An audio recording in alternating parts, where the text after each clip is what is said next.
we've gotten the area all prepped around the door to install the new weather stripping.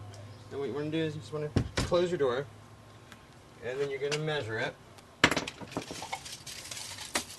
And just make sure that you get it all the way down in the corner. Measure all the way up into the top corner. And then we're going to lay it out on our weather stripping and cut it also.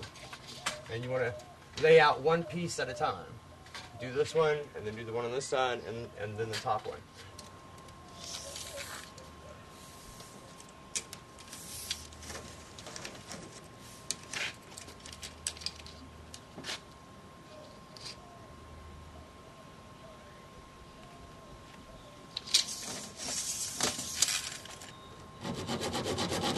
And then just continue all the way through it, and get a knife, a box cutter, and cut the vinyl strip. And that's the way that you would measure and cut your new weather stripping for your back exterior door.